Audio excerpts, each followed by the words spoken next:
Hello, and welcome to another episode of Study of X, the bi-weekly podcast where we cover the Krakoa era of X-Men comics in chronological order.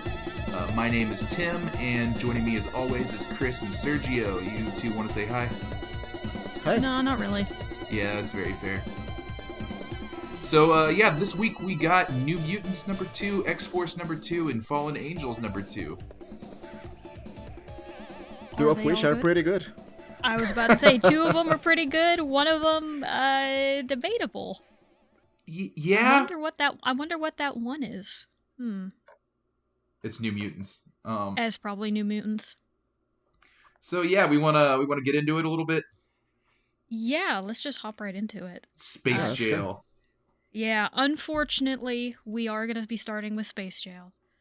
With New Mutants number 2, written by Jonathan Hickman and originally released in November of 2019. We're opening up here with a pretty good recap from Sunspot's perspective as to how they got here, their time in jail, and their unfortunate hiring of the worst space lawyer in the galaxy.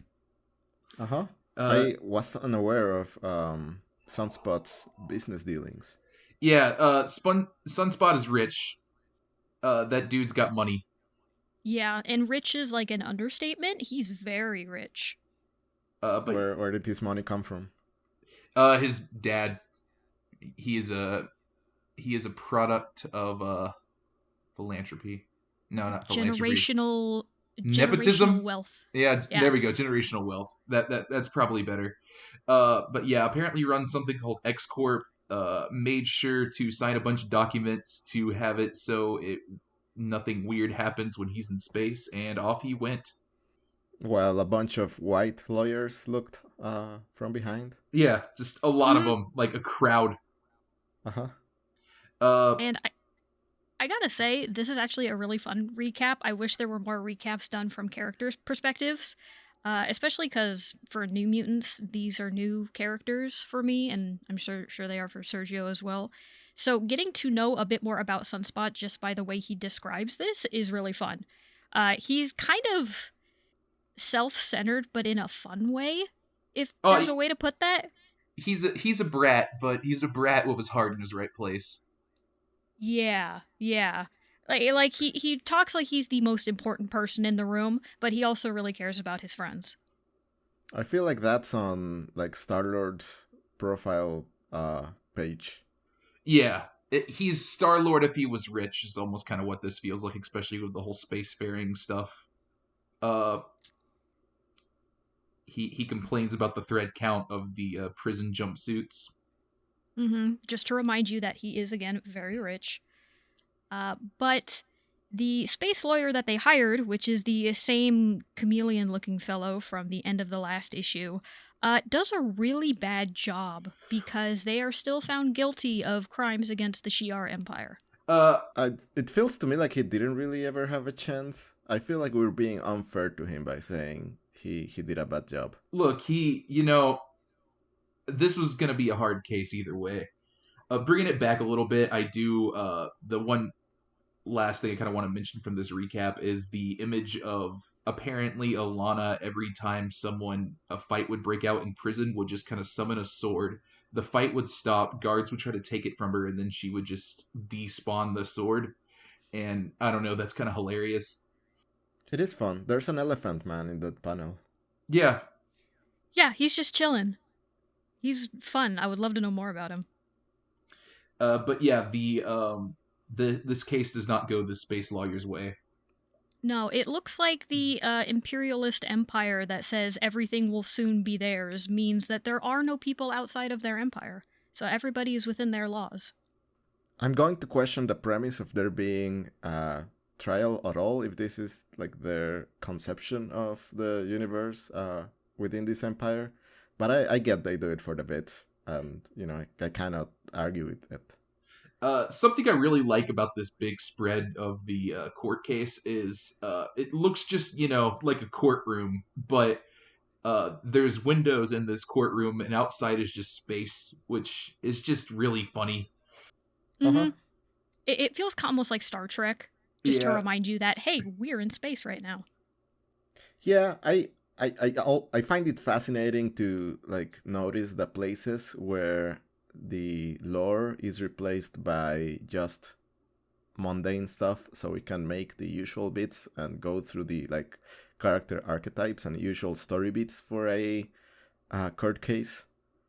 So it's really Mhm. interesting how like the writer kind of gives up and goes, yeah, this is just a normal courtroom. There's just space out the windows, Yeah. It's just and and the witnesses look kind of weird, or rather the jury. right. Yeah, it's definitely like this feels like not how this would actually work, but it's a funny bit, so I'm not gonna just harp on it too hard. Yeah, I feel like there's a lot of that creeping in right now, especially after Powers and House Effects, which were so self-serious.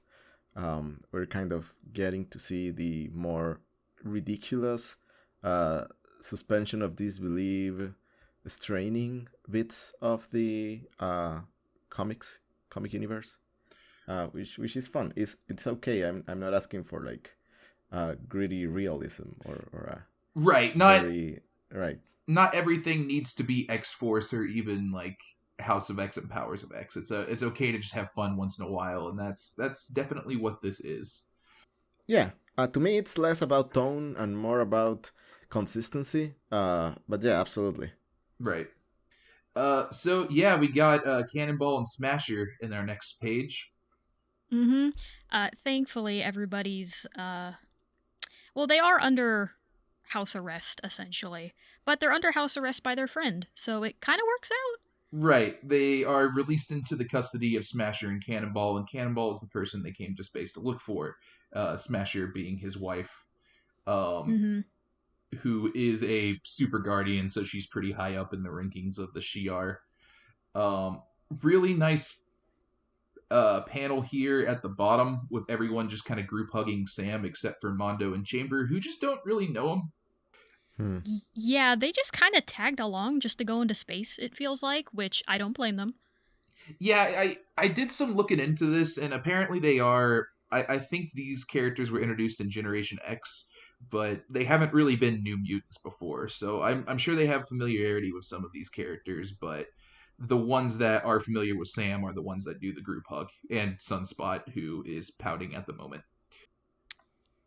Yeah, I was gonna say, if there is a highlight in this issue, it's probably Sunspot and Sam, but mostly Sunspot, because you get a really clear look at who he is as a character just by a few lines or even the way he's pouting in the background, because Sam is not a huge wreck without his best friend, and he's upset about it. Or I should say, air quotes, upset. I don't think he's actually upset, he's just putting on a front. Yeah. So also just for some brief history, Smasher and Cannonball started a relationship in another one of Hickman's comics before this, the Avengers, in which those two and Sunspot were on the same Avengers team. So Okay, that makes sense. right, Yeah, but I don't really know any of these people.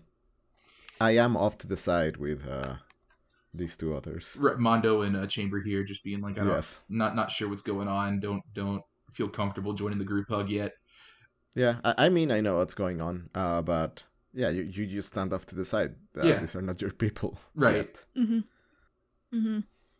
So yeah, we get some clowning on the Starjammers before we see some stuff with Sunspot pouting. I also I really like Smasher here. She has real big wife whose husband's friends are interfering with stuff energy here. Absolutely. She is here because her husband begged her to come, and she's just kind of doing it for him, not for these people. Yeah. Yeah, she's got some really valid complaints. Yeah. Mm-hmm. It's very fair. Like she's gonna be supportive and she's here for them, but like she's not happy about this. No, not at all. They woke up the baby. They had to go fly out. They weren't planning on this. Mm-hmm. And as we'll see, it will get more complicated. But for now, we are still in the simple times of how do we get Sunspot out of his, depressive funk? Easy. Smasher just punches him in the face.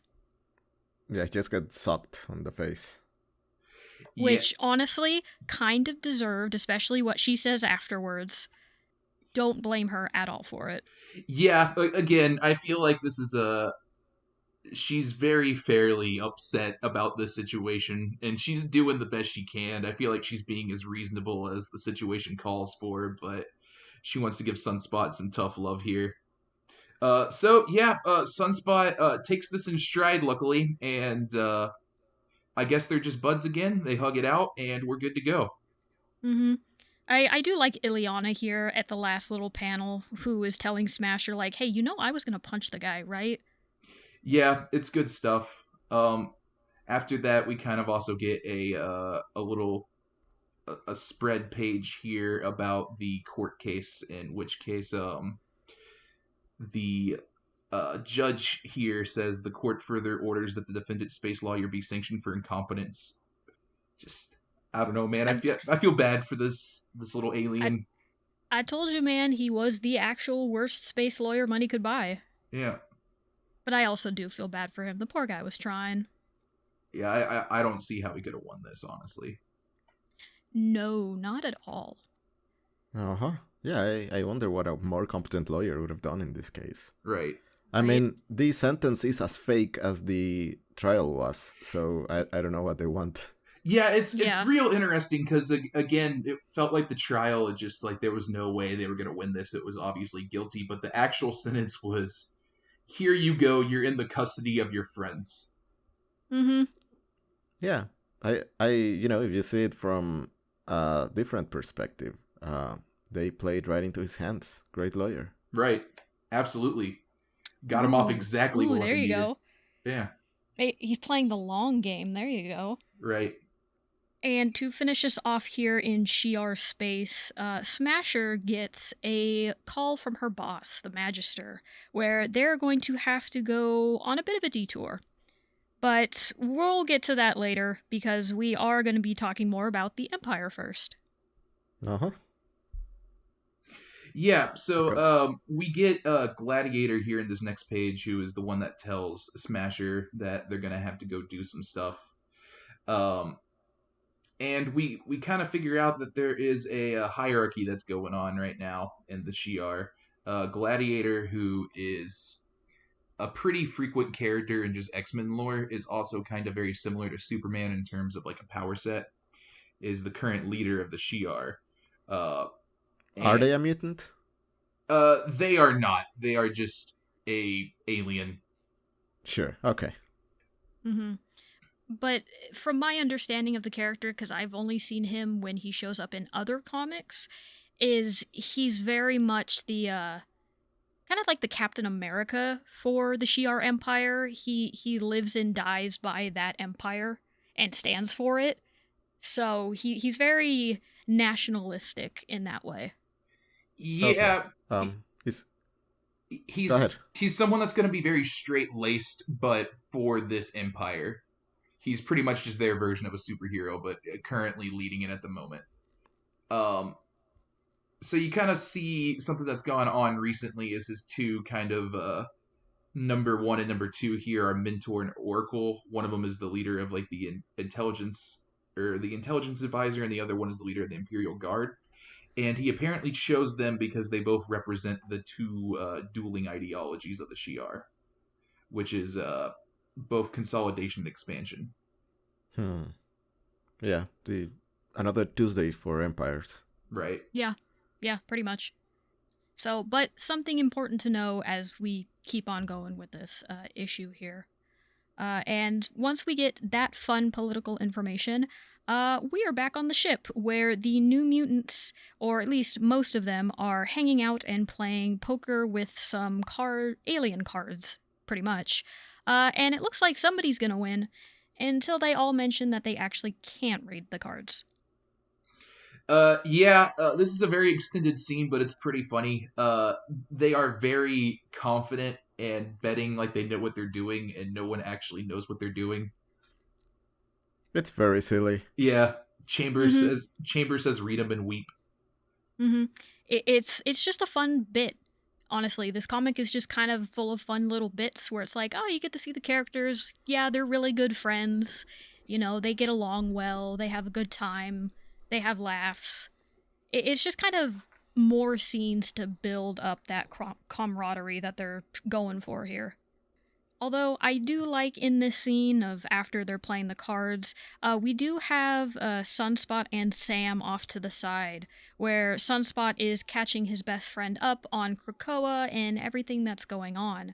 And it's kind of a nice, more serious conversation, where he explains Krakoa, how their friend Cypher made up a whole new language for all mutants, and him being on the council and kind of what this means.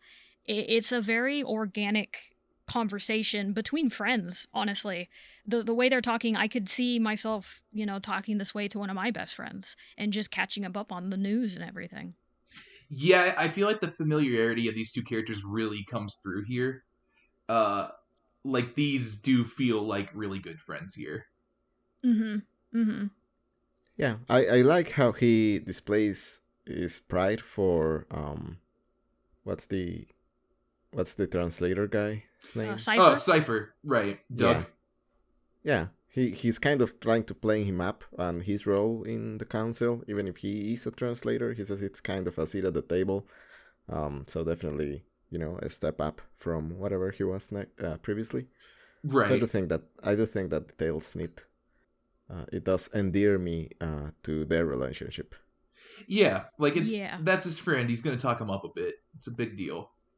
Yeah. Which I do think helps contrast that arrogance that comes across, because without that, you'd be like, well, yeah, of course, this guy's just self-centered. He doesn't really care. But no, there is a small part of him or not a small part of him in there.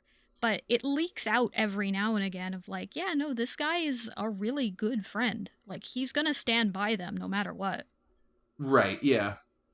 Also, just during all this, you have Wolfsbane just kind of cuddled up on the couch sleeping, and that's just kind of adorable also. Yeah, no, it's cute. She's just kind of hanging out there. I don't think that posture is good for her. I think she's gonna wake up with a cramp on her neck. Yeah, it's one of those things that looks real comfortable, but probably isn't actually very comfortable in practice. Yeah, I was thinking that too, but her mutant power is also like wolf based, so maybe it's actually comfortable. You know how like a dog curls up? So I don't know, maybe it is good for her. Maybe. It looks comfortable when my dog does it. Right. Yeah. But when a person does it, not so much, yeah. But the two best friends have a good laugh about Smasher punching Sunspot's face as she walks in and tells them that they have good news and bad news. The good news is they're let off of their charges. Awesome. That was super easy. The bad news is they got a mission and they are being conscripted to fulfill it. I like how we've officially moved past the status quo we were in at the beginning of this issue, like 20 pages later. So that's fun. I also find the shape of the spaceship very funny. Is it supposed to look like a dog or some sort of mask? Yeah, it looks like a face almost. Yeah, I'm not sure what it was going for, but I also kind of like it. It's very, I don't like to say the term alien, but it is very alien. So I think it's fun. Yeah, it looks like a praying mantis face or something like that. Yeah, but it really does feel like this issue just really took its time with just kind of introducing Cannonball to the rest of this and kind of catching him up on what the new status quo was. And I honestly think that's kind of time well spent here. It gives us a lot of character moments, and you have less plot moving forward. But I don't know, it's the kind of stuff where I just feel like that's worth it.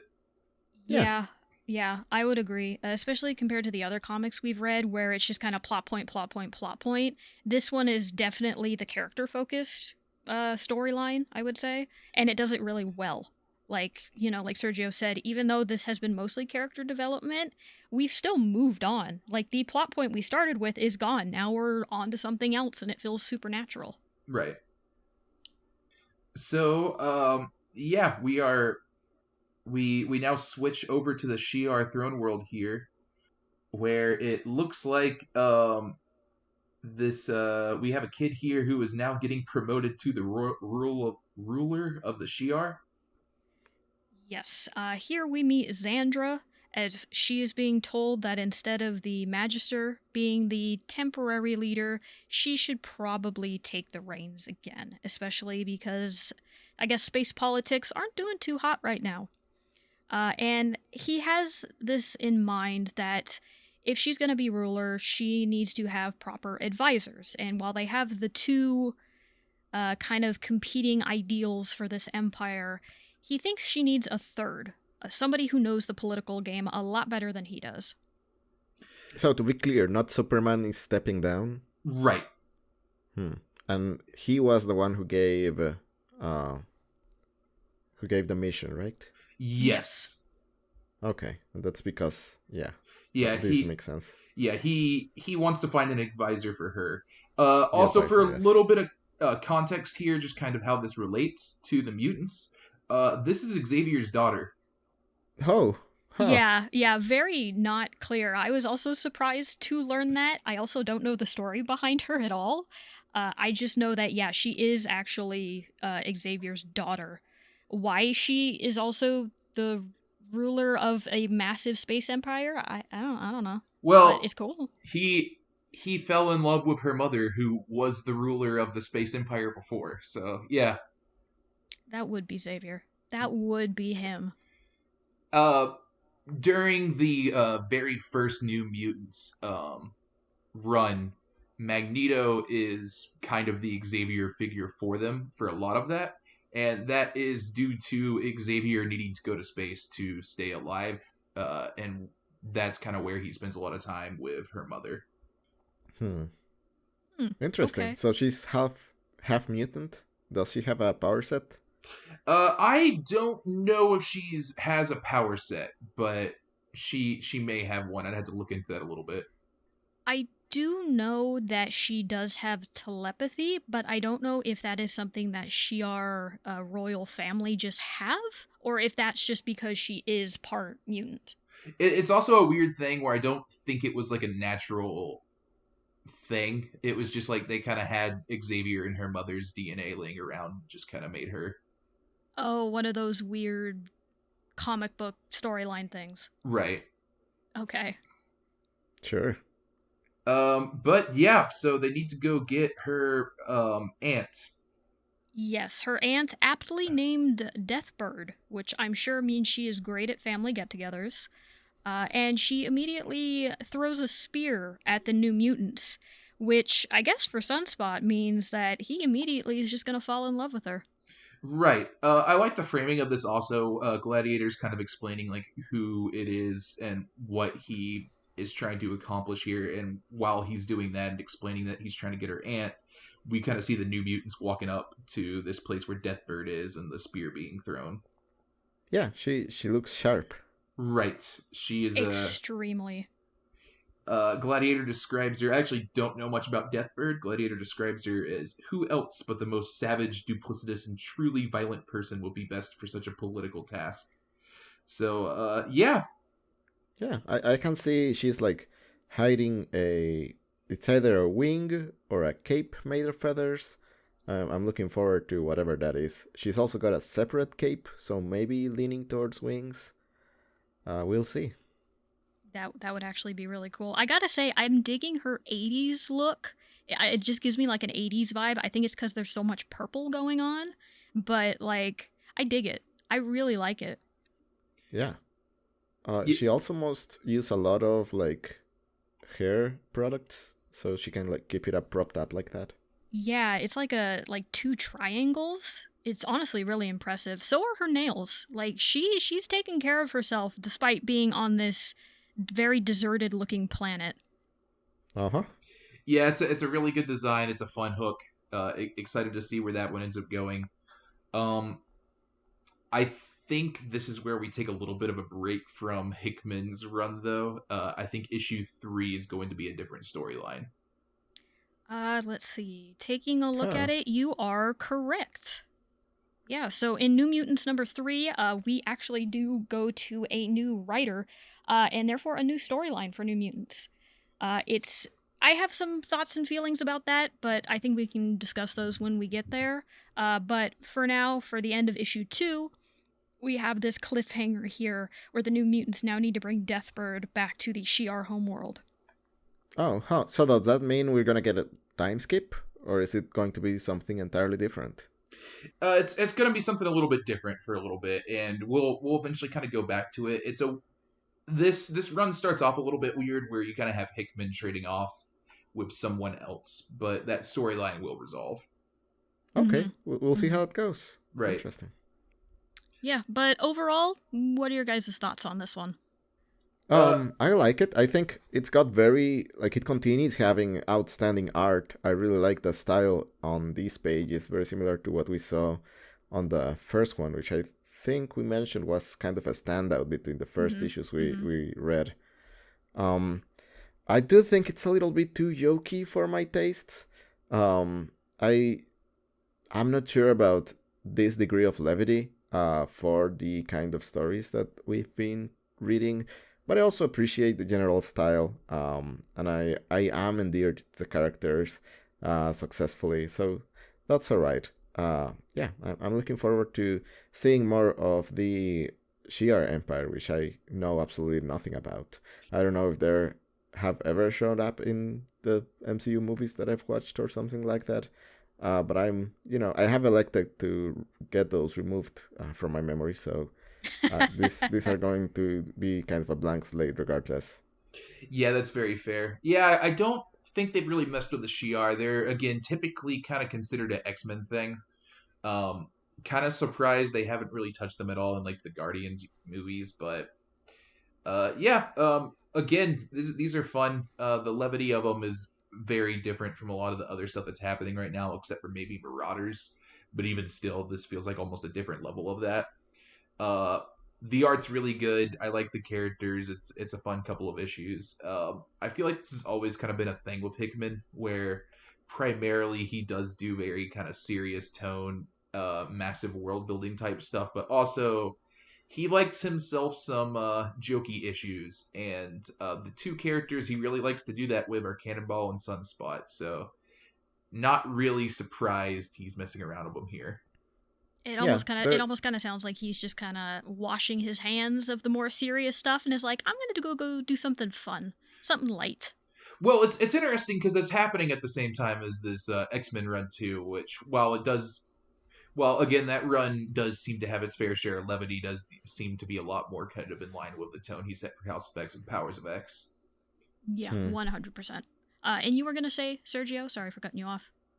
Oh no, I was just gonna say, it does feel like there's absolutely no one taking anything seriously in this issue. There's the conversations that go on in the Shi'ar Palace, but those seem very, pushed to the side in favor of our main characters here.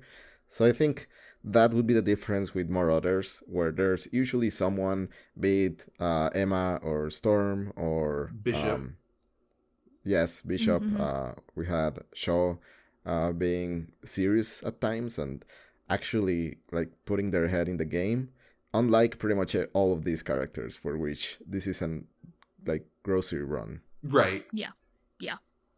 I also kind of feel like that's because they're supposed to be young. I don't think they're not teenagers, but they're more like young adults, and they're clearly just having a good time. There's nothing serious going on, at least for them, and yeah, definitely more of a laid back approach.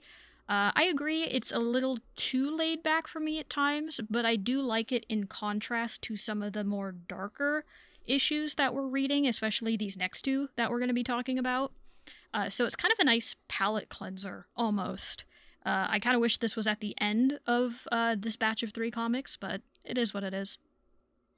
Yeah, I mean, it would fit pretty much everywhere, being so disconnected from the, like, Xavier plot.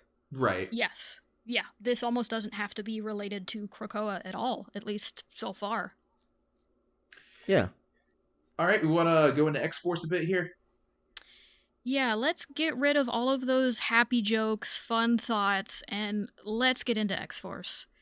So we have X-Force number 2, The Sword of Damocles. It is written by Benjamin Percy, also released in November of 2019. And we are opening almost immediately where we left off after the assassination of Charles Xavier, as Magneto uses his powers to pick up the broken Cerebro helmet and kind of give a very moving speech about being willing to wait and hope for his friend's return. Yeah, we get a shot here of just a lot of mutants on Krakoa just kind of gathered around Xavier, who is just lying in a puddle of blood. Yeah, there's just his dead body lying on the ground. While Magneto takes advantage of the situation to like give one of his speeches. Yeah, it's a very Magneto thing to do. I don't know how great of taste it is, but it doesn't seem like anyone's upset about it, so. Yeah, I was gonna say taste-wise, a bit debatable because he's kind of making this about him. But you can see where he's trying to get with it because he is molding the Cerebro helmet into a sword as he talks with Jean Grey about how, yes, they are going to mourn his loss, but if they need to, they are still a nation of very, very powerful individuals, and they are fully ready to fight back if they need to. Yeah, there is some talk on this issue about this potentially like the stabilizing Krakoa's situation politically and socially, but it doesn't really go into that. We quickly go into the action instead, which is kind of a shame for me, but it is what it is. Yeah, I also wish they would go into it more since it's only implied that, yeah, this would all fall apart, which kind of just points to Xavier's important role in bringing mutants back to life. So if that aspect was gone, I can see where that would lead to things falling apart. But yeah, I agree. I wish there was more of like a, hey, why would that happen? Yeah, you wouldn't be able to come back, but you still have a nation. That doesn't go away all of a sudden. Right. Yeah, instead you kind of just get like the everyone immediately gets to work in the aftermath here, where you have some of them trying to bring Xavier back and trying to focus on that, while the other group is trying to hunt these people down. Yeah. Yeah, yeah. And that does come across as well, as immediately after this, Jean and Beast head to one of the cradles where a secret extra Cerebro helmet is held, and Beast is going to get to work on making it online, making it function.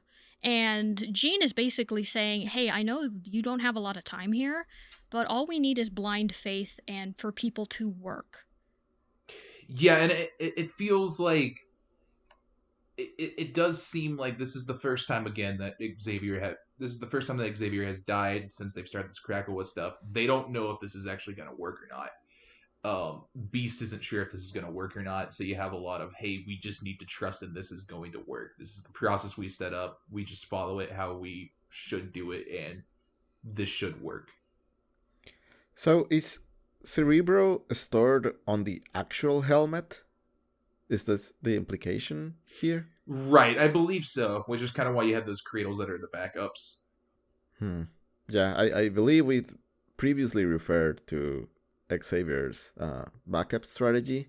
Mm-hmm. Carrying around the only active copy of your mutant DNA database everywhere you go, probably not the greatest idea, especially if you're going without any sort of security. Right, and Yeah. we'll get into that a little bit too, because they do mention like, oh, they shot Xavier and destroyed Cerebro while doing it. We don't think they knew that Cerebro was the thing that was able to bring people back. They just, shot the helmet because they were trying to shoot Xavier, and it's like, yeah, that'll happen. Yeah, that's Uh-huh. kind of bad. It's kind of funny that it is X-shaped, so it kind of gave them a target to aim at. Right. Yeah, there's a bunch of irony here that they do kind of mention, but I don't think to that level of it. And I have a question for you, Sergio, since this is your first time reading this. How do you take this death of Xavier? Like, does it feel like there is actually a problem here? Like, hey, something might not work? Or are you under the impression that everything is going to be fine? I am under the impression that everything will be fine. I think there is a bit of reputation about characters' death in comics, that lead me to believe that eventually we'll find a solution. And I feel like this is a solution that was promoted from the very last issues of House and Powers of X. So it would not make a lot of sense to me to see it not working, unless this is where we are going, and they're about to pull some other way of resurrection that we haven't seen yet. We did see some of that alluded to in, was it X-Men #1, with the people in the Forge? But regardless, I do think they'll probably pull out of this one okay. Right. I would, again, like to see material impacts in terms of, like, people being distrustful of the Krakoa's government and the council because they weren't able to protect them. I was wondering, and we'll get into this a little bit, about why they detected the body that was entering as Domino. Yes. But so I would expect there to be some social fallout, or like people complaining about what happened, especially if however many people died, not only Xavier. Yes, and that's actually on the next page. It gives us some more information. 33 mutants were lost, including Charles Xavier. So this was not a very small event. There were a number of people killed during this. Yeah, this is a pretty massive amount of deaths, and I'm assuming if the resurrection stuff still works, those will be brought back as well. But it is still, like, that's a scary thing to happen, especially with a nation that's this new. Yeah, some guy fell from the sky and started shooting around at a dance party, or something I remember to be vaguely like a dance party. Right. I would expect for there to be some ramifications to that beyond we're sad about the people who died. Right. Yeah. And I will say, for some of that, I think you're going to actually get your answers. But I'm not going to say more than that, We'll see when we get there. But speaking on the data page I mentioned, we do have the number of deaths. They found out that there was a homing device in Xavier's body that was likely from the Sokovian Treaty ceremony. But they also note that they're pretty sure it was not the Sokovians that did it. It was probably another group. Yeah, and so the technology they find is connected to a group called the Reavers. This is a group that's been pretty frequent enemies of the X-Men. Also, they're usually a group that they're cyborgs, more or less. So yeah, they kind of talk about this a little bit, how the group of assassins managed to get onto the plane and hijacked it. Apparently, everybody on that plane is presumed dead, and yeah. Apparently, their proposal for this, how to deal with it in the future, is to implement a daily EMP blast to wipe out traditional electronics on the island. And that's been approved by the Quiet Council. That seems like a bad idea. Yeah, I was going to say that was giving me strong United States vibes, like right after 9/11, of like, yeah, let's just implement something without really thinking about it, and we'll hope it works. Yeah, like, does Krakoa have their own cell phones? Like, what? Are you sure you want to do that? Yeah, I'm sure they can. Do you think the goo guns will stop working? I bet not. Yeah, I don't think so. Oh yeah, no, I'm sure that. I bet they can just do some goo phones. Right. Yeah. There we go. Ooh, I would be into Krakoan goo phones. That would be sick. Yeah, you have to smear yourself in the goo before you can, like, talk to the other person. Right. Actually, no, maybe not. You'd be like gooey all the time. That's nasty. No, it's fine. Yeah, you get like super bad reception, and you're telling the other person you're like smearing yourself, but it's not enough. You have to get more of the goo. Yeah, just. I forgot to charge my phone again. Hold on, I'm running low on goo. I just gotta go grab more goo from the goo siphon. Yeah. Ugh, that's so gross. Anyway, yeah, I do think Uh, this is a bad countermeasure. I would be very disappointed if, coming off of a major terrorist attack, my government proposed, we're going to do EMP blasts, because that doesn't materially improve things at all. No, mhm. no, it does not. And if anything, it's going to make things kind of annoying and worse. Yeah, Yes. I mean, it is implied that the bug that was in Xavier's drink or food, I think it was in a drink, where we actually saw the bug when Xavier drinks it. Right. Yes. Um, it is implied that that's what enabled the terrorists to locate him. But Yes. Mhm. that seems to me like the least of their worries, if they've got terrorists being able to land on the island and fool the security scheme. Yeah, the very rough and not fully implemented security measures, honestly. But it does feel very reactive, like, hey, we need to do something, let's just do this. Yeah, like if that bug wasn't working, instead of them maybe killing Xavier, you still have a bunch of dudes shooting up your island. So, yeah, I don't know if this is the way. Mm-hmm. But unfortunately, continuing on with the gross talk, we are back in the healing gardens as the dead assassins are essentially being vivisected and torn apart so they can figure out how they work. And we find here that these are basically Olympian level human assassins that were almost built to do this. They have hidden extra bones in their arms that they can use as weapons. They have better lungs, better hearts, and we also learn that the white skin that is on them is actually Domino's skin that has been grafted to their bodies. And that's how they're able to evade Krakoa's detection. Right. They can pull on their ears and like unspool them to get rope. Yeah, this is pretty nuts.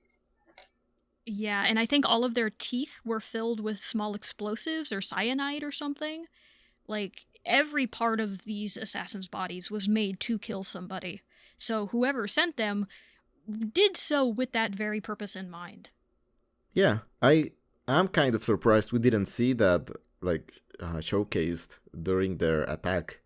It would have been cool to see someone like pull an extra bone out of their arm or something. But they just had some traditional guns. Mm-hmm.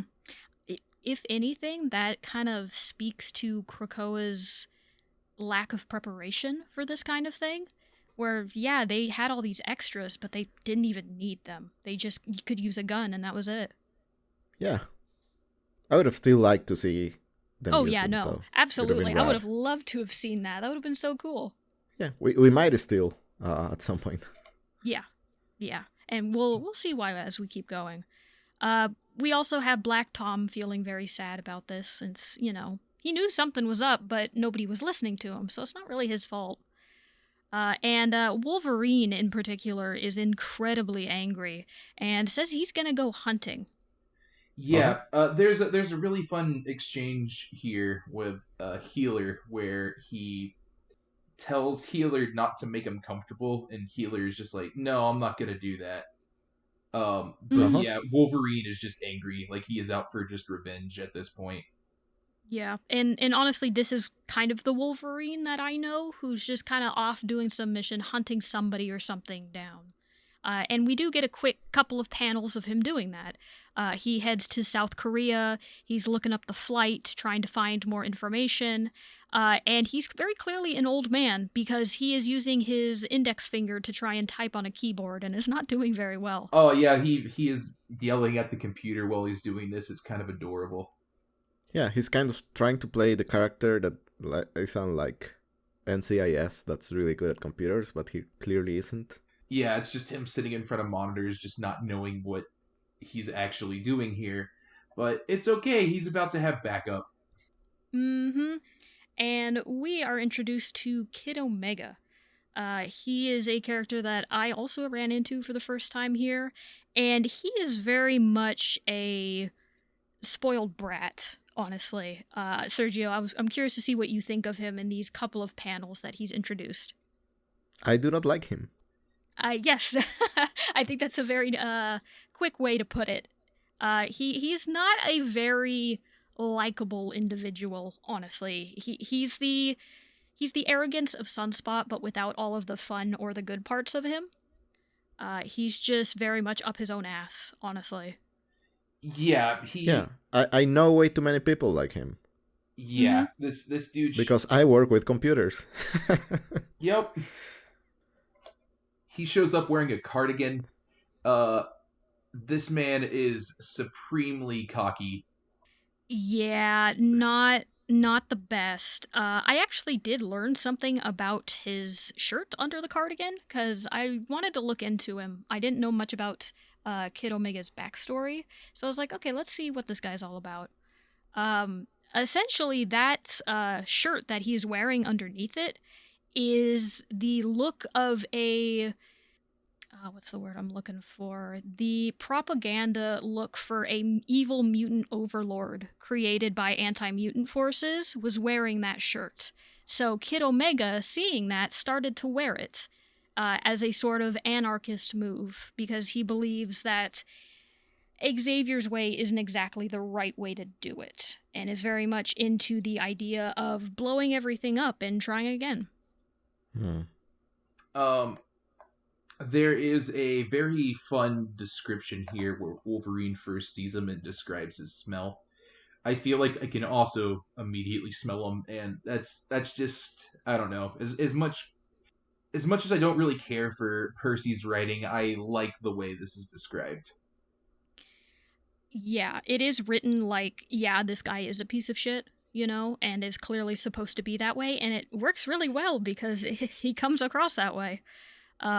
But he does end up helping Wolverine here. He has found the flight, the people, the car that they arrived in, and was able to figure all of this out while doing some other things on the side. But he is at least aligned with Wolverine at the moment. Yeah. He's also opened up a bunch of credit cards in Wolverine's name and maxed them out. Just for fun. Mm-hmm. Sure. But yeah, so they are on their way to go find these guys. We get a quick aside with Beast trying to bring this node online. Yes, using some kind of indistinct, almost plant-like tech again that is very glowy as he's trying to get this back up.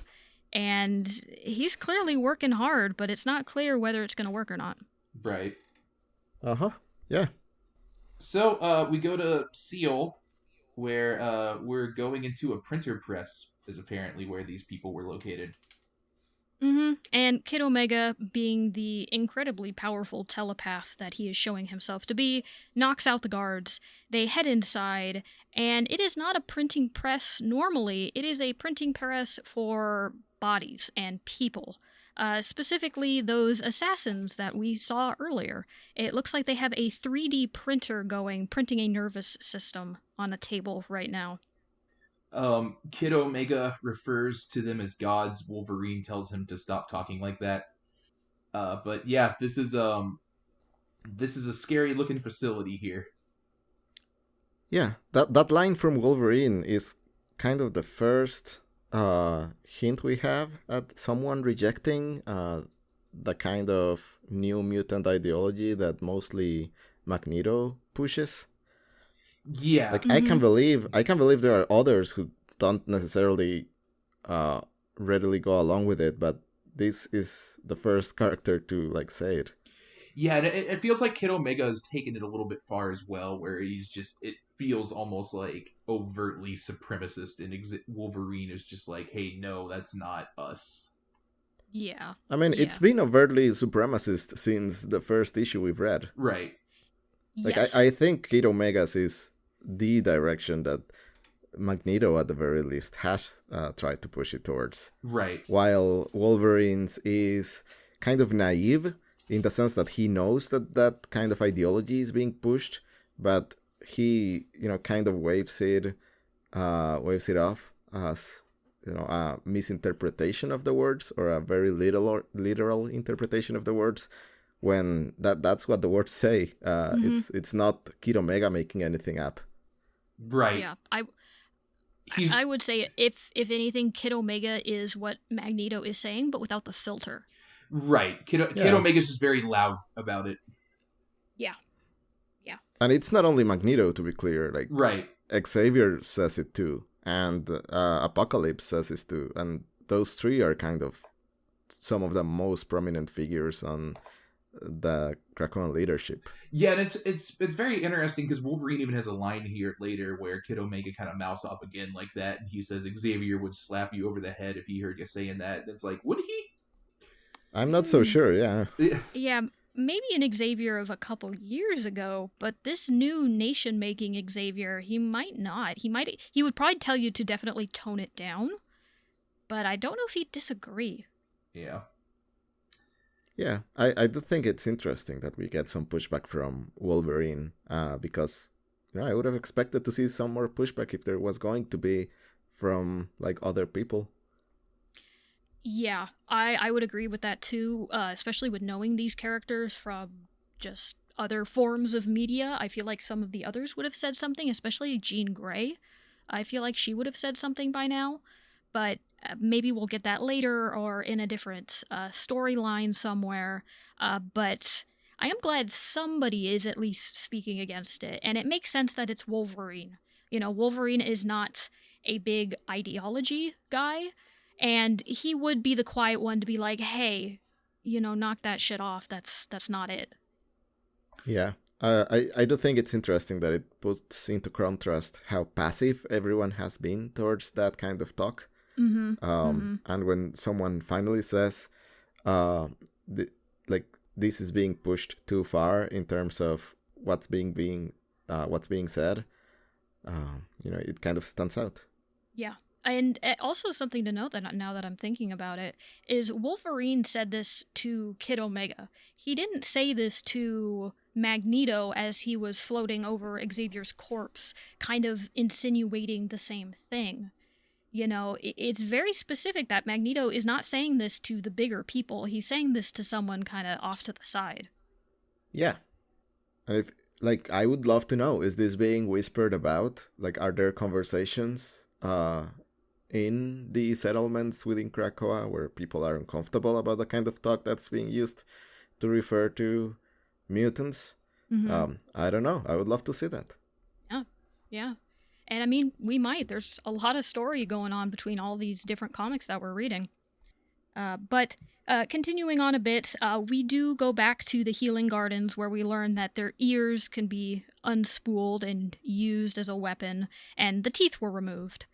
But you have Jean here kind of going into the mind of the last living assassin to try and learn more information.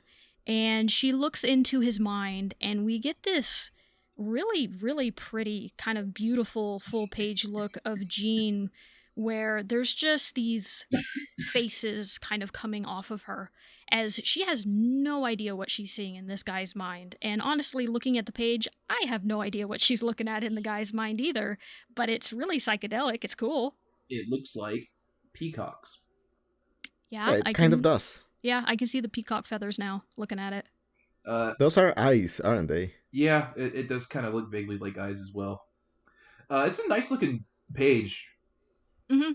I don't love the art of these, but when it looks good, it does look good. Yeah. It pops off every now and again. Yeah, I do appreciate this art. I do kind of like it, but it might be because of the contrast with another issue we have yet to read. Yes. We'll also very possible. Yeah, we'll get into that a little bit later. The Strange Case of Phineas Hook. A rather long data page that can be summed up by saying, Domino found somebody weird. It was a setup. She got caught. Yeah, I was kind of reading this. I'm not sure. So this person was apparently made up. Was she following around a physical person that was made up, or was she just following him digitally? And that's how the trick was happening. Because the coffee cup thing, I think, made me think that she was following an actual person. Was it just like someone pretending to be this person? I think it's both. Yeah, the coffee cup thing makes me think that she was actually physically following him, which honestly, if they were using this guy just in general to set up her capture, then yeah, I could see them using another assassin just to pretend to be this guy. Yeah, I do think the person or identity she was following got switched at some point when they realized she was onto them. Right. Ooh, I could see that too, definitely. So yeah, we have some more Kid Omega and Wolverine talk where Wolverine does straight up call out the ideology here, where he says, "I know what Magneto says, but we're not gods." Yeah, and specifically also, humans aren't devils. Right. It's a very specific pushback toward that ideology. Kind of, we've already talked about this plenty, but it's just more of that. Um, and as he's saying that, this creepy muscle man comes alive. Uh-huh. Mm-hmm.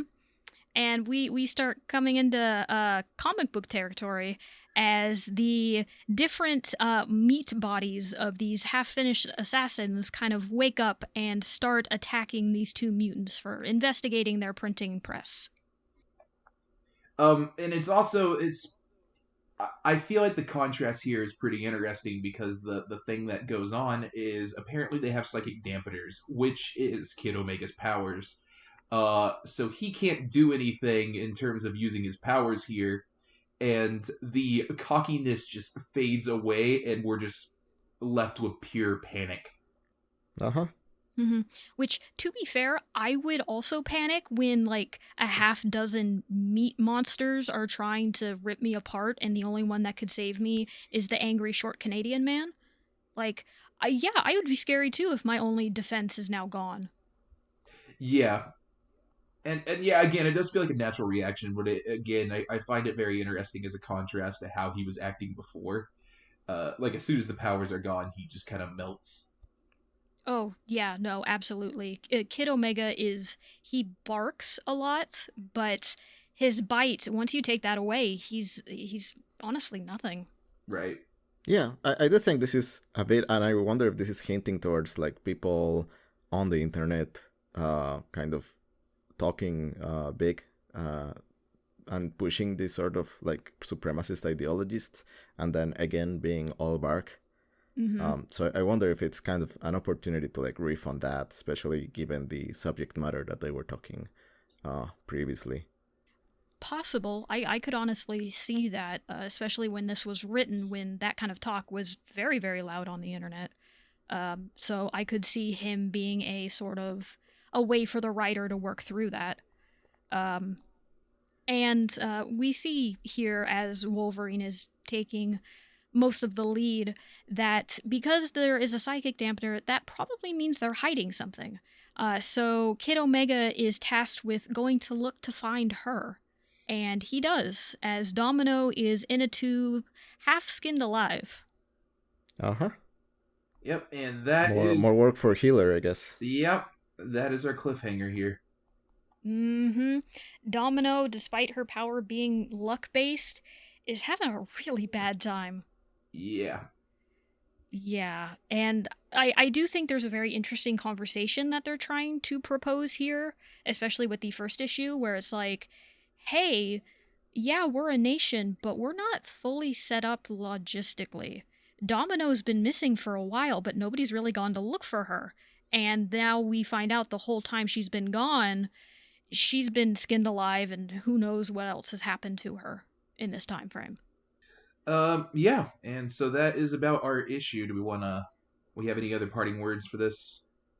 Not really. I do think the data page on the strange case of Phineas Hook was a bit weak. This feels like a short prequel that they had to squeeze in order to provide some context for what happened before the first issue. But yeah, I didn't think this was well suited for a data page. Yeah, I agree. Yeah. Mm-hmm.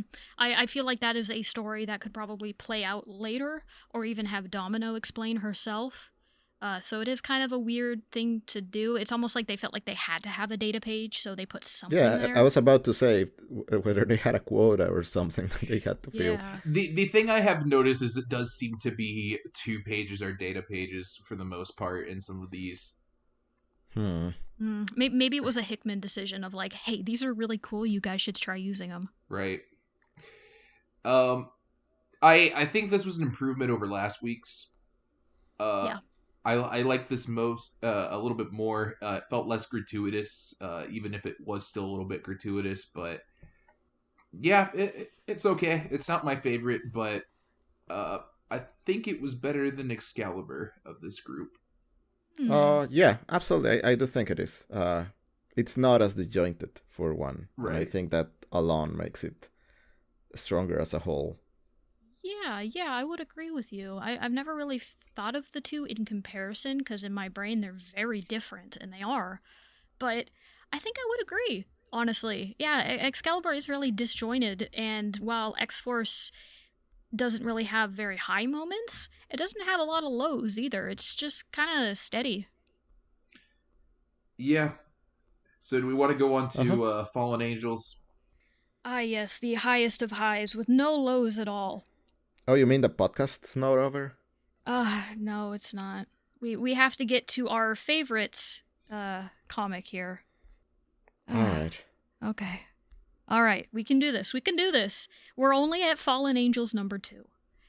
Shoto, written by Brian Hill, also released in November of 2019. And honestly, the cover of this one, not that bad. I think it's fine. It does not explain what is going on in the issue, however, which is very odd. But it's a fine cover. It does happen to have more colors than the rest of the issue combined.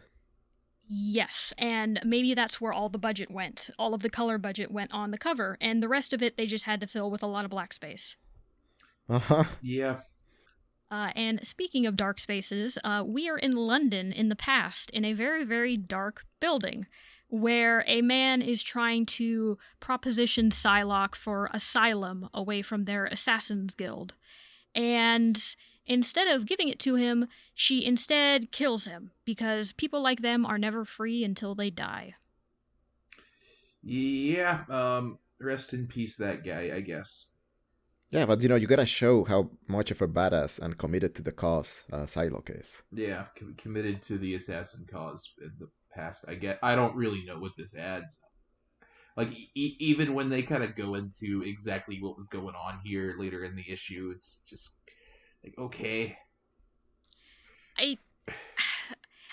We'll cover it more as we go. I get what they're trying to do. I just think they're so heavy-handed and forward about it that it doesn't work. We'll get to that when we get to the data pages too, speaking of those, where it's pretty much laid out specifically what they're trying to do. But we'll get to that pretty soon. Yeah, my issue is so much about like the heavy-handed, as you said, Orientalism here, about people living by a code and like not valuing life because they value their honor more, and they are bound to the promises that they've made. And this is it's so, again, heavy-handed. I just can't get into it. No, it's in that regard, yes, with the Orientalism, it's really bad. It's very stereotypical, honestly. It's not very good. And we see some more of this as Psylocke is fighting off some more of the assassins. And there's some text overlaying it that basically says, when you serve the clan, that's all you need. You are not a person. When you desire, you fall. You are a tool, you're not a person. And that's basically the theme here, and it's going to be reinforced over and over and over again, that this was her past, and it's still kind of her present. Uh-huh. Yep. So we were back on Krakoa in the middle of a blackout as well. Lots of blackouts. Yeah, it's nuts that just none of the power is on or the fire's going, I guess. Or the fact that nobody comes out during the day, apparently. Yeah. It's just a no bioluminescence day in Krakoa. Yeah. Yes. That happens every now and again, But we are back on Krakoa, where X-23 says that she will help Psylocke find Apoth, because when Psylocke showed her the psychic vision a bit of the past, she found that the anger that resides within her is also within Psylocke. And in that way, they are similar. Sure. Yeah. Yeah. She wants to be able to control her anger and harness it, and Psylocke says she can make I can make you its master, but every master is a slave. Lara is also confused, as I am, by this. It's an attempt at being like really deep about it, of like, yeah, you can master it, but it's always gonna have a hold on you or something. But again, it doesn't work. And I think that's the main problem here is, I don't know if it is the writing or if it's just the story in general. Like, if this was written by a different writer or a different author, maybe it would work out. But as it is right now, this dialogue's very clunky. I don't know why Laura is with her and telling her this. I don't know why Psylocke says that. It just kind of happens. Yeah, the thing for me is the usual trope when a conversation like this happens and it leaves someone confused can either go in two different directions. Either Psylocke is too into her own philosophy that she is unable to provide practical advice, and then she has to learn about being able to connect to others in a way that goes beyond what she has learned in the past. Or this is the other person being confused because they have yet to learn the ways of, the being master of your power and things like that. And I don't know what way this issue is leaning towards. I think it might be the latter, which is disappointing. But I am not clear on that, and I think that's an issue, because by this point you usually know how to read the confusion. But again, like Tim said, the confusion is kind of a reflection of how confused we are by where these, what they're driving at. Yeah, no, 100%. And once you said that as well, I've noticed, and I'm gonna double check as we keep going along with this, but I'm fairly certain almost every single scene in this issue ends with Psylocke walking away. Yeah. Because so far it's happened twice as we've been talking. I think they kind of do end up answering this question a little bit later in the issue also, and I don't know if that's very satisfactory either, so we'll wait a little bit. We'll kind of talk into that. But, yeah. Right now we're going back to the carousel because we just keep showing up at this bonfire. Where it is still nighttime, people are still dancing and drinking, and there's music going on, and it's still really dark out. Still. Yeah. Cable is here, trying to feel something again. I don't know who this is. It's not Cable. This is not the same person that was in X-Men #2. You can't fool me. Like, no, this is a very different person. From the Cable that was making fun of himself in the middle of a fight for giving someone a grenade to I'm waiting to feel what they feel. I thought it might stick. I'm like, who are you? Yeah. It's very dark and edgy just to be dark and edgy. It's not saying anything. Yeah, I think the implication here is he's read up on Overclock and he's angry about it, so he cannot be like into the dance right now. Yeah. But it just comes across as just like needlessly edgy in a way that this character just isn't. Yeah. And, as Sergio said, Cable did find out more about Overclock. In Sao Mateus, there is a cartel there that is basically forcibly using labor to create this drug. And apparently he had a contact there that is now dead, and this really, really upsets him, and he wants to go do something about it. I do think there is a way to play this in a way that is in line with what we saw from him in X-Men. Because he's got a loving family. He's got like a really kind of ideal relationship with his family, regardless of the previous experiences he may have had. So him finding out about Overclock and making him righteously angry, I think does have a place in the characterization we've seen of him so far. And him recognizing it's not the time to be jokey, even though he did give a grenade to that guy earlier. But in here, I do think it's too abrupt that we see nothing of that, and we see nothing of how he got to this point. That it does feel like a different character entirely. Right. Yeah. And again, that makes me wonder what this would look like in the hands of a different writer. Because I agree. Now that you, especially since you put it that way with his family, coming at it from that angle, especially because he does focus on the child slave labor that this cartel has. And you really could focus it on that and make this about family and maybe how all three of these characters who seem to be struggling need a family. And you could kind of go at it in that angle. But that doesn't feel like that's what's going to happen. Especially here as Psylocke essentially tells Cable, no, I'm not going to help you. She says, every time we leave Krakoa, we risk turning it against us, what are you talking about? Yeah, I don't get that either. Like, the first time they left, it didn't turn against them?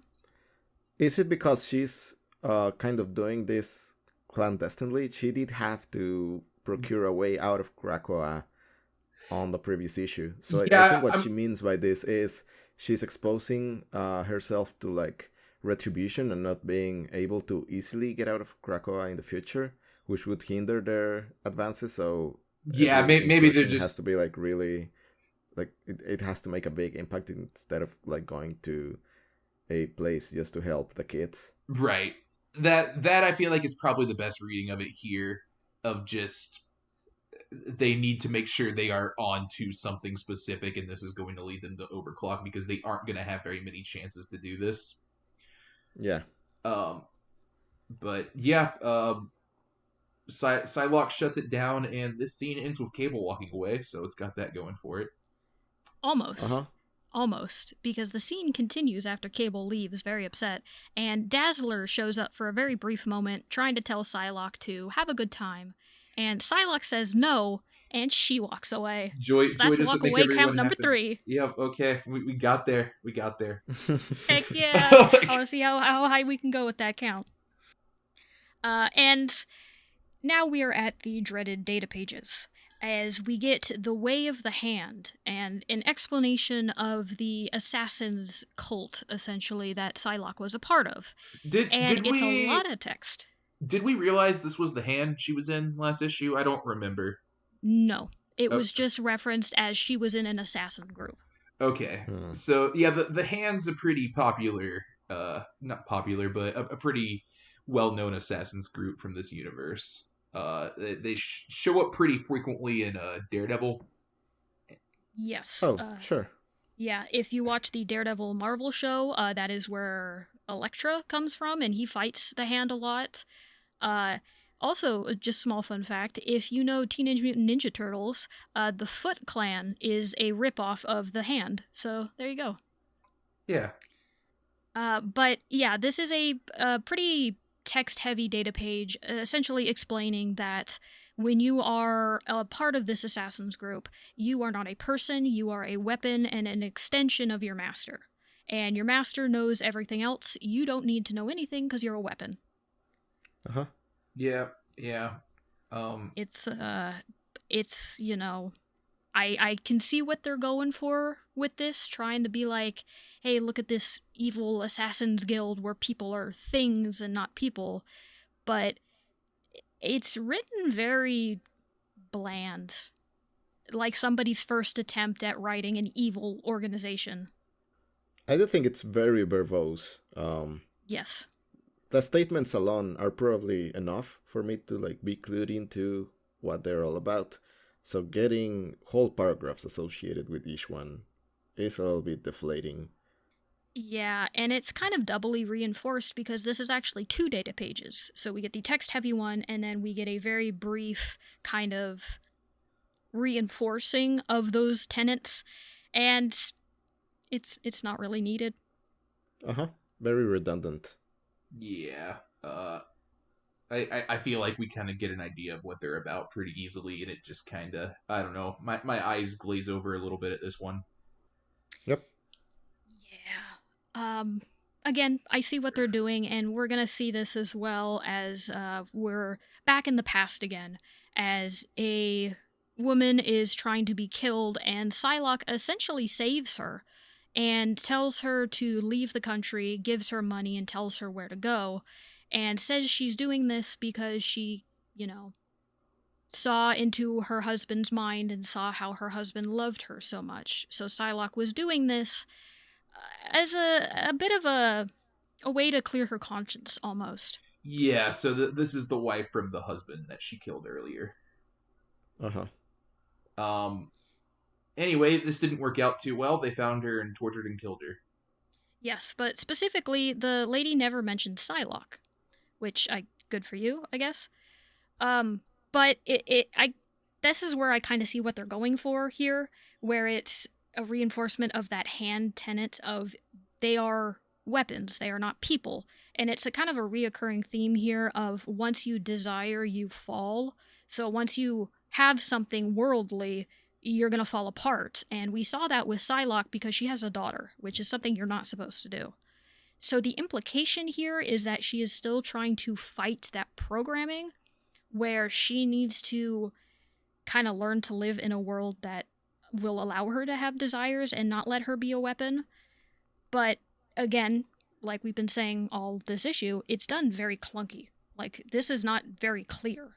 I didn't really see this until I read it twice, and I did not want to read it twice. So, it's, I'll give them points for being able to see what they're trying to do. Yeah, meanwhile, Mr. Sinister is sitting in a chair. I think so. I can't even barely see the chair. I just see a lot of weird tree mechanical pieces everywhere. Looks very H.R. Giger-ish. Yes, I was thinking that as well. I will say, this in particular, with all of the Giger-esque pieces all over the panels, I kind of like it. It's clearly done to hide the fact that there's not a lot of background going on. But I think it works. It works for Sinister at the very least, because he's a very disturbing, creepy character, especially here. Yeah, I would agree. I do like the aesthetic. There's a lot of little flourishes they try to do with the panels. Right. I feel like they're trying to use them to distinguish between locations.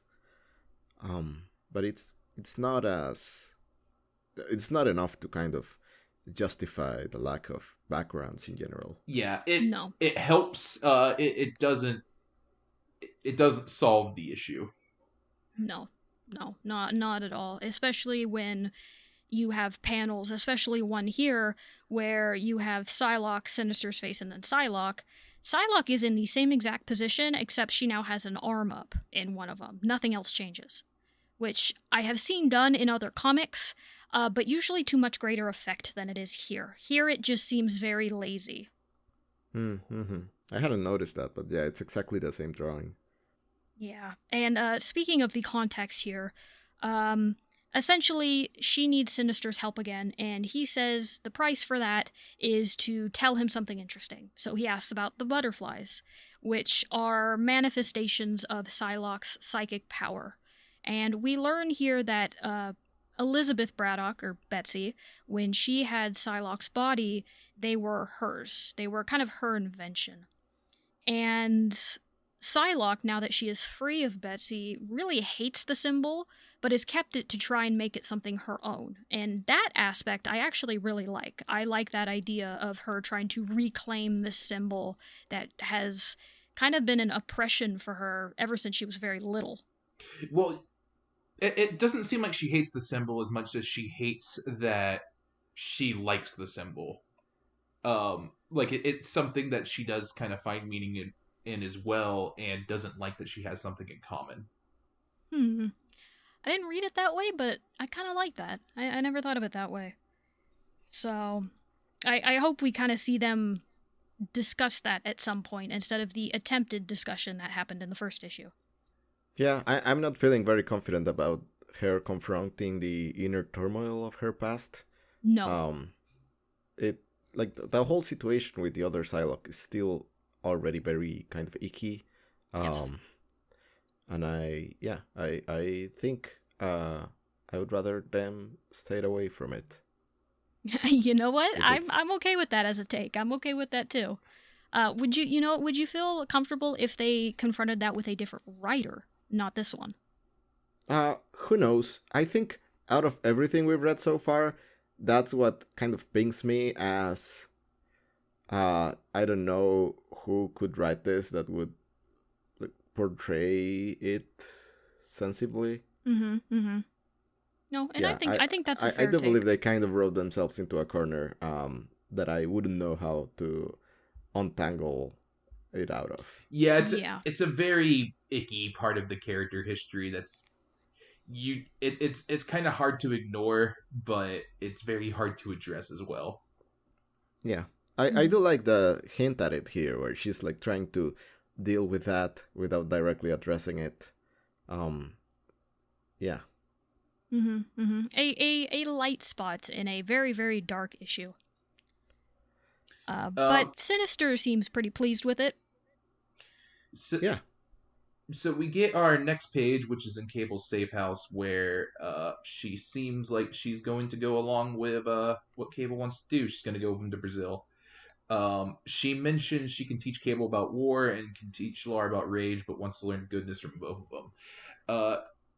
That I feel like is kind of the answer to the question about like the whole confusing statement that Psylocke is wording. I feel like it's almost a little bit of both things, where it is the confusion is supposed to be kind of both Psylocke isn't able to put herself in Lara's shoes yet, and also Lara doesn't know what she means. I don't really like that. I feel like that's kind of a lazy way out of it.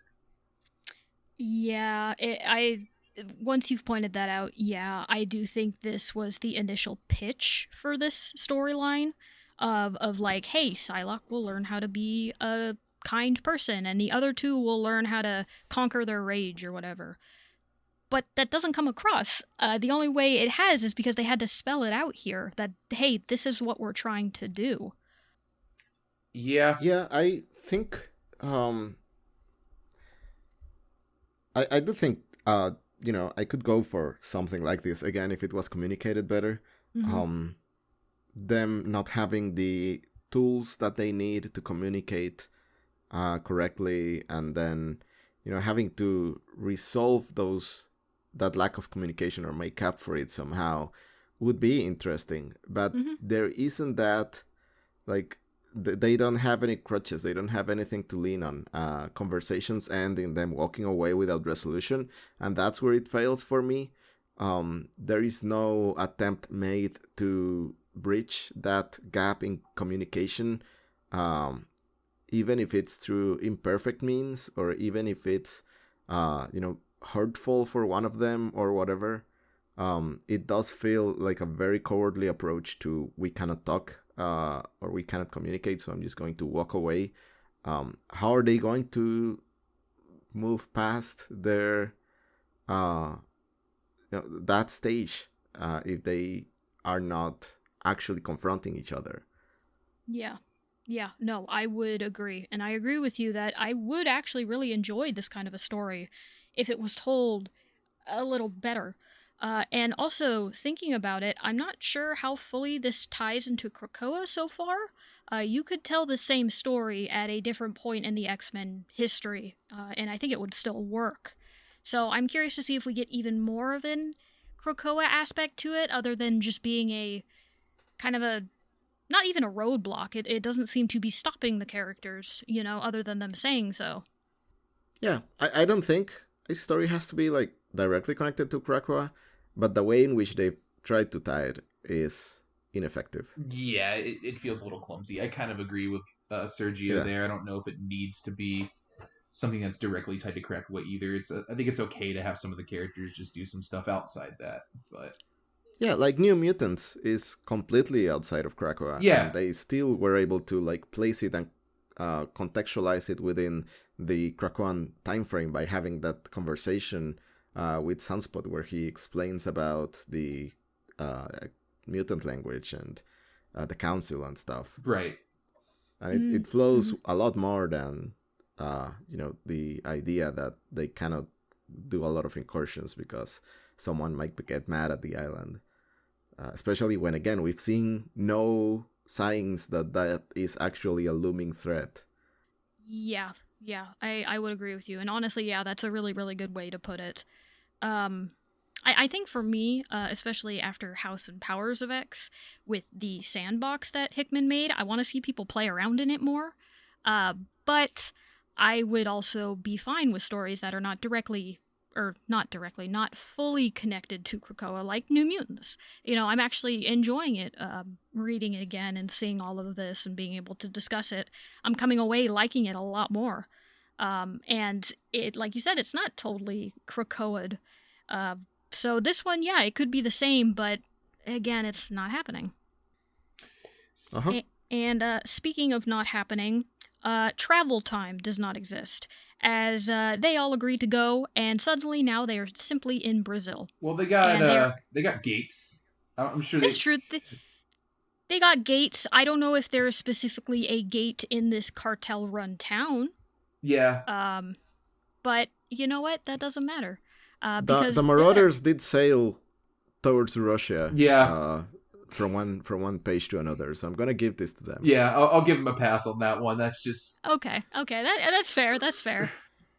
Yeah. So yeah, we got a big metal machine that attacks them, and that's our cliffhanger.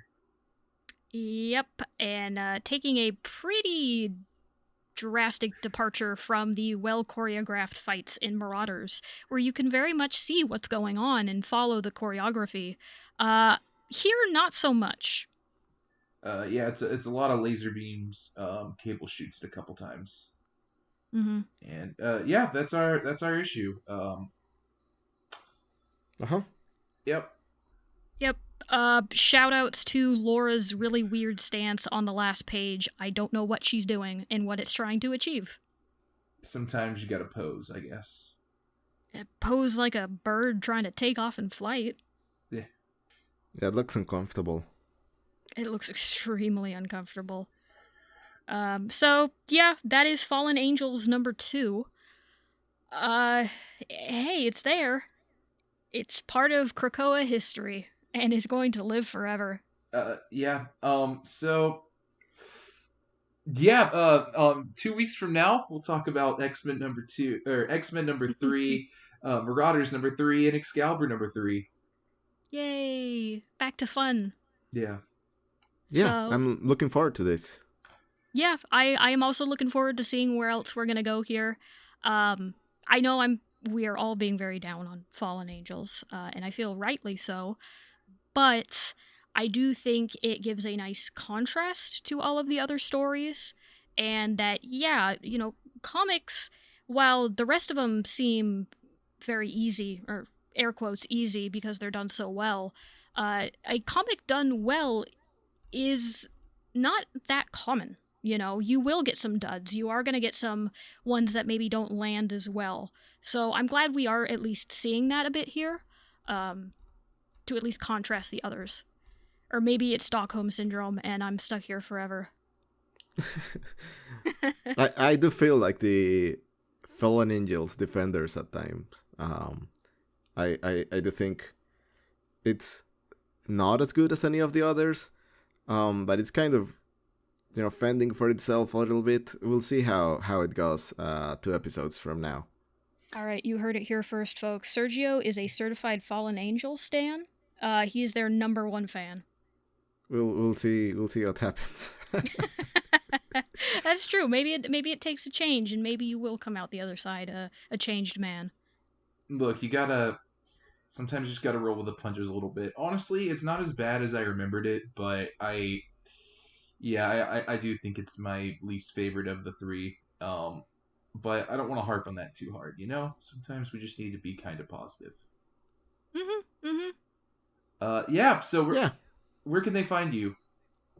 People can find me at Fireblend, FIREBLEND, on Twitter and co-host. And they should follow my other podcast, Stray Reads. We're very close to recording our 2nd episode. I hope you give it a shot. And if you are looking for me, you can find me at Soniques on Twitter, SAWNEEKS. I mostly talk about Pokemon a lot, actually. And Tim, if they are looking for you, what can they do to not find you? Yeah. Don't look me up on Twitter.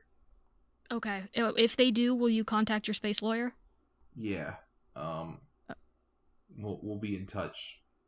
Okay. I will send a cease and desist if you somehow find my Twitter account. Please don't do that. But yeah.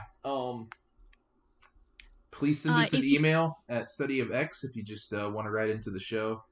Tell us how we're doing. Yeah, let us know more about Deathbird. Let us know more about the interesting politics of the Shi'ar Empire, of course. And if you are looking to follow the podcast on any social medias, we are at Study of X on Twitter and on Tumblr as well. We post there. We post updated read-along lists, the music that we use for each episode, and so on and so forth. So if you're interested, definitely give us a follow. And if you are still listening here, thank you once again. And if you could review us on your favorite podcasting app, that would be great.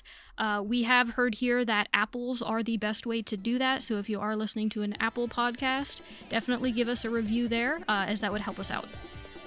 Yes, it would. Yeah. All right, then. That's an episode. Yeah. Good luck, everybody. Don't go to space jail. And if you do, do not contact the worst lawyer in the galaxy. That's a bad move, honestly. But you can if you want. It's really just up to you. No, don't do that. Anything Tim says is not legal advice. Please don't use it against us. All right. All right, then. All right. Later, mutants. Bye.